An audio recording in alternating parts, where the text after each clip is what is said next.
देखिए, आज राजकोट में एक बहुत ही दुखद दुर्घटना बनी है। ये दुर्घटना में अनेक परिवारजनों ने बच्चों की जान गंवाई है।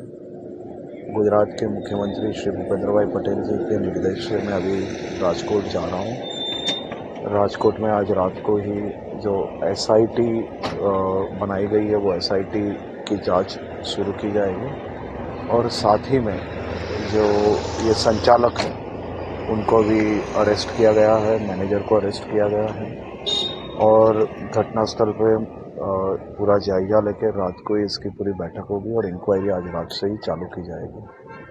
प्रधानमंत्री जी ने स्वयं पूरी घटना की माहिती आदरणीय मुख्यमंत्री जी से ली है और प्रधानमंत्री जी ने भी दुख व्यक्त किया है। साथ ही में ये पूरी जांच निष्पक्ष तरीके से और एकदम सख्त कदम सभी लोगों पे उठाया जाए, ये सूचना मिली और इसी प्रकार से राज्य सरकार द्वारा ये कामगिरी आगे बढ़ाई जा रही है। एसआईटी का चयन हो गया है और एसआईटी के सभी अधिकारी को अभी सूचना दी गई है कि रात को 3 बजे से पहले राजकोट पहुंचा जाए और आज रात को ही मैं पहुंच के वहाँ पे ये बैठक लूँगा और मुख्यमंत्री जी को पूरी माहिती रात को ही दी जाएगी। बड़े ही दुखी मन के साथ बात कर रहा हूँ।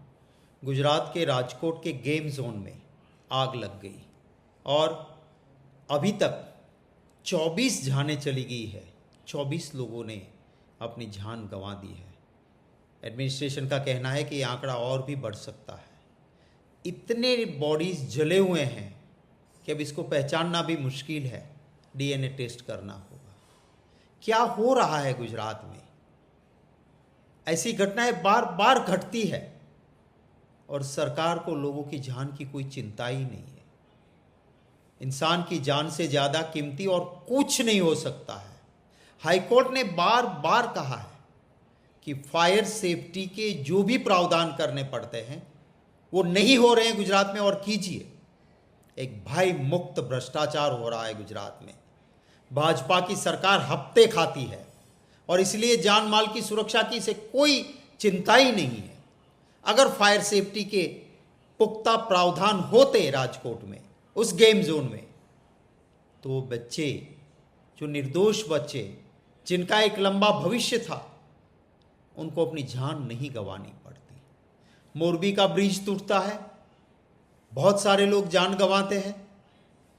बड़ौदा में अभी कुछ ही दिन पहले बोट में कोई सेफ्टी के इंतजाम नहीं थे और छोटे छोटे बच्चे डूब के मरते हैं।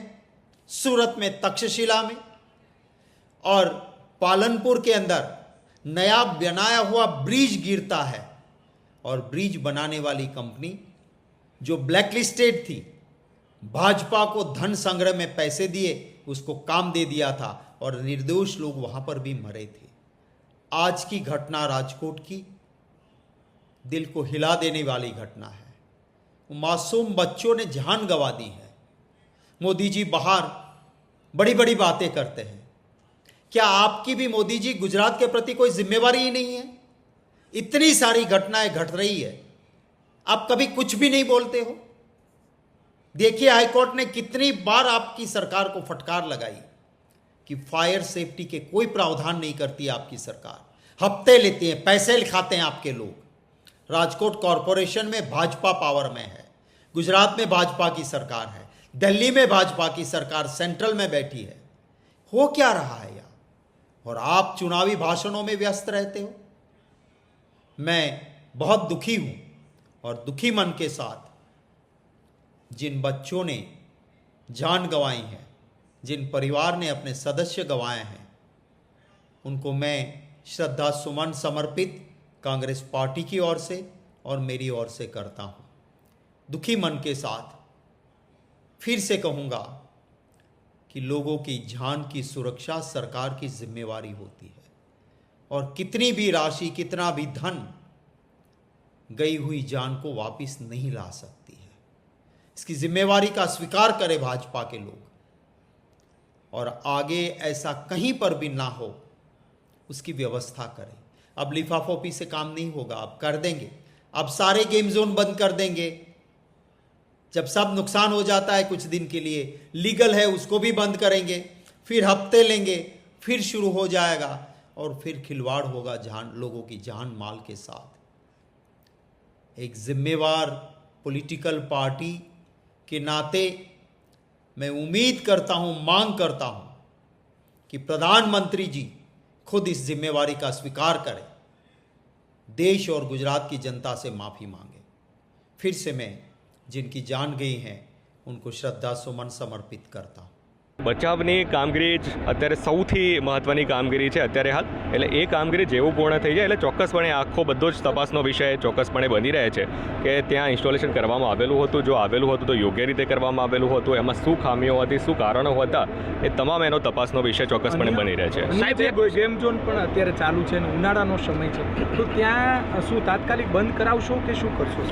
ચોક્કસપણે, કેમ કે આ ખૂબ દુઃખદ ઘટના છે અને ચોક્કસપણે આપણે એ બાબતે જે પણ અલગ અલગ જગ્યાએ આ પ્રકારની પણ પ્રવૃત્તિ ચાલે છે એ પ્રવૃત્તિ ઉપર ચોક્કસપણે આપણે તાત્કાલિક અસરથી કાર્યવાહી કરવા પાત્ર જણાય છે।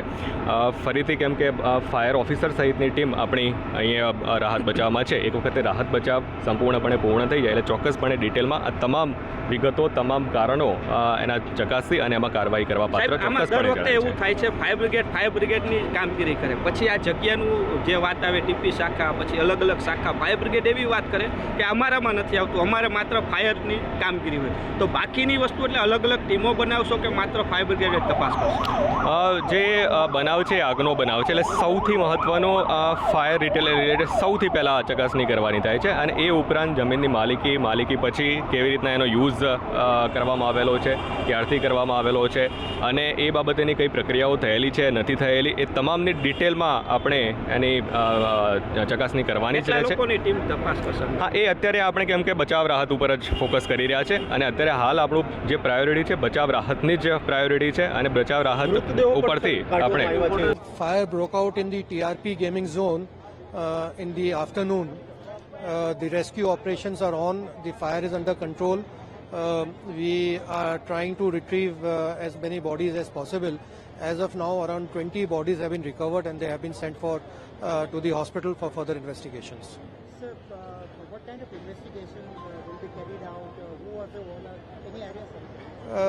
The gaming zone is owned by a person called Yuvraj Singh Solanki. We will be registering an offence for negligence and the deaths which have occurred. The further investigation will take once we complete the rescue operations here. રાજકોટમાં game ઝોનમાં જે દુર્ઘટના ઘટી છે આગ લાગવાની, અને એમાં અત્યારે જે આંકડો પહોંચ્યો છે 24 જેટલા લોકોના મૃત્યુ થયા છે, આંકડો વધી શકવાની પૂરેપૂરી શક્યતા છે, ત્યારે તમામ મૃતકોને ભગવાન એમના આત્માને શાંતિ અર્પે એવી પ્રાર્થના કરીએ છીએ। સાથે સાથે ઘાયલોને જલ્દી સ્વસ્થ થાય એ પણ પ્રાર્થના કરીએ છીએ। અને આ દુર્ઘટનામાં આખું ગુજરાત અત્યારે હિબકે ચડ્યું છે, ત્યારે રાજનીતિ કરવા નથી માંગતા, પરંતુ એટલું ચોક્કસ કહીશ કે ગુજરાતને આ શું કોની નજર લાગી છે? તંત્ર અને સરકારની એટલી બેદરકારી, એટલી હદી વધી ગઈ છે। તક્ષશિલા કાંડ હોય, 22 જેટલા બાળકો જીવતા ભૂંજાયા, હરણી કાંડ હોય, મોરબી કાંડ હોય, આ નવું કાંડ તમે વિચાર કરો, ગેમ ઝોનમાં કેટલાય લોકો આશા સાથે ફરવા જાય છે, હરવા જાય છે, ત્યારે એ મોતને ઘાટ ઉતરે છે। ત્યારે આ જવાબદારો સામે સરકારને મારી અપીલ છે કે કડકમાં કડક કાર્યવાહી થાય, નિવૃત્ત ન્યાયાધીશની અધ્યક્ષતામાં સીટની રચના કરવામાં આવે અને જે પણ મૃતકો છે, આમ તો એમની કિંમત ન થાય, પરંતુ મૃતકોના પરિવારજનોને યોગ્ય વળતર મળે અને આવી દુર્ઘટનાઓ બીજી વાર ન થાય, એના માટે સરકાર હવે કડક પગલાં લે, કારણ કે આ ઘટનાઓ એટલી વધી રહી છે। મેં ફરીથી કીધું કે અત્યારે ગુજરાત આખું હિબકે ચડ્યું છે, એટલે રાજનીતિ કરવાની વાત નથી, પરંતુ જવાબદારો સામે યોગ્ય પગલાં લેવાય અને બીજી વાર આવી દુર્ઘટનાઓ ન થાય અને આપણા ગુજરાતી બાળકો, ગુજરાતી માતા પિતા જ્યાં પણ હરવા ફરવા જતા હોય તો એને એક ડર ન બેસે એવું વાતાવરણ ઊભું કરવા હું મુખ્યમંત્રીશ્રીને અપીલ કરું છું, કારણ કે આ ખૂબ જ દુઃખદ ઘટના છે અને મૃત્યુઆંક હજી વધી રહ્યો છે. એ પણ એક મને લાગે છે કે હચમચાવી નાખે એવી ઘટના થઈ રહી છે. એટલે એટલું ચોક્કસ કહીશ કે આ આગની ઘટનાઓ જે ગુજરાતમાં વારે વારે બને છે એમાં ફાયરની એનઓસી છે કે નહીં, એમણે યોગ્ય નિયમોના પાલન કર્યા છે કે નહીં, એને નીકળવાની બહાર દરવાજાઓ કેટલા હતા, શું વ્યવસ્થાઓ છે, આ બધું પણ એક ચકાસણી કરી અને તંત્ર સામે પણ जवाबदार तंत्र सामे पण योग्य पगला लेवाय ये खूब जरूरी है. आज राजकोट में बहुत दुखद घटना घटी हुई है. राजकोट के इतिहास में ऐसा पहली बार हुआ है कि ये गेम जोन में आज आग लगने की वजह से आज बहुत गंभीर लोगों की बच्चों की जान गंवाई है और अभी फायर ब्रिगेड की टीम ज्यादा से ज्यादा लोगों को रेस्क्यू कर सके और ज्यादा से ज्यादा लोगों को बचा सके इस तरह की कार्यवाही चल रही है. जिस लोगों ने ये घटना घटे उसमें जो भी उन्होंने बेदरकारी दिखाई है उसके सामने सरकार जरूर योग्य निर्णय लेके उसके सामने जरूर से कार्यवाही करेंगी. लेकिन अभी प्राथमिकता यही है कि रेस्क्यू करके जितने भी लोग अंदर हैं उसको बचाया जाए, उससे बाहर निकाला जाए. फायर ब्रिगेड की टीम उसके ऊपर काम कर रही है. बहुत भयंकर दुर्घटना है और अफसोस भी हो रहा है क्योंकि अभी मुझे पता चला है कि स्टैंडिंग चेयरमैन के जो है स्टैंडिंग चेयरमैन उन्होंने अभी बताया कि इनको लाइसेंस इश्यू नहीं हुआ था, कुछ परमिशन भी इनको नहीं दी गई थी, फिर भी ये चल रहा था.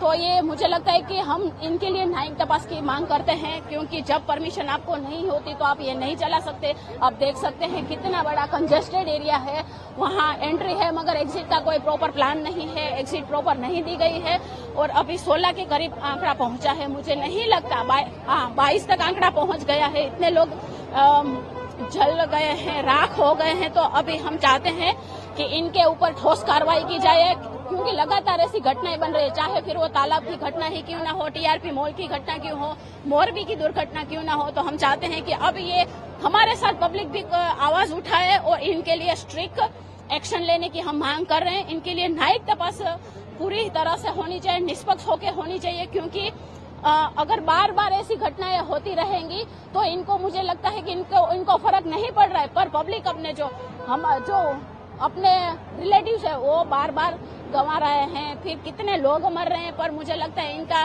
सिर्फ यही है कि हमें कोई फर्क नहीं पड़ रहा है. पर हम हाथ जोड़ के इस बार जनता से भी विनती करते हैं कि आप भी आवाज उठाइए क्योंकि इनको फर्क नहीं पड़ रहा.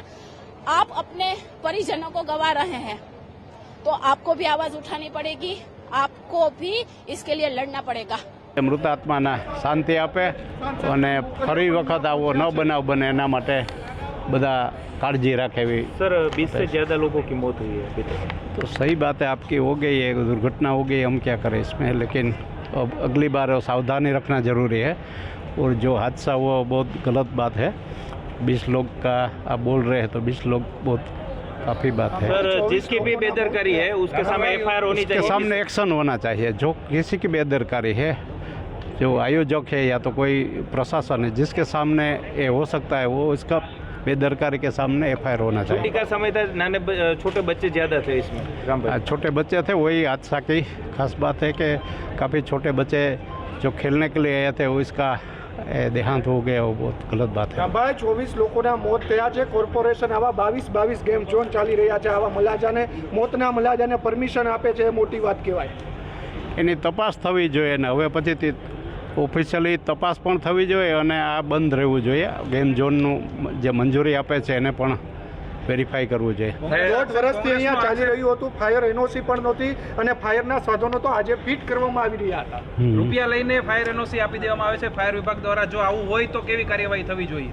આપ હંમેશા તટસ્થ રીતે બોલતા રહ્યા છો. કડકમાં કડક અને સખત શબ્દોમાં એને વખોડીએ છીએ અને ખરેખર કડક કાર્યવાહી થવી જોઈએ. કેમ કે જેના બાળકો, જેના નાના ભૂલકાઓનો ભોગ લેવાનો છે એને કોઈ પણ હિસાબે તમે એને વળતર શું આપી શકશો? એના બાળકો તો તમે પાછા નહીં આપી શકો. તો જે લોકો કેરલેસ છે, જેની ભૂલ છે, જે જવાબદારી છે, એની સામે કડક પગલાં ભરાવા જોઈએ. તંત્ર જે છે તેમના કારણે 24 લોકોના મોત થયા છે. રામભાઈ, શું કહેશો? બસ એ જ કે આ ભ્રષ્ટાચાર નાબૂદ થવો જોઈએ અને જ્યાં તંત્રના કોઈ પણ જેની ભૂલ હોય એને ભૂલની સજા થવી જોઈએ અને એની સામે કડક પગલાં ભરવા જોઈએ.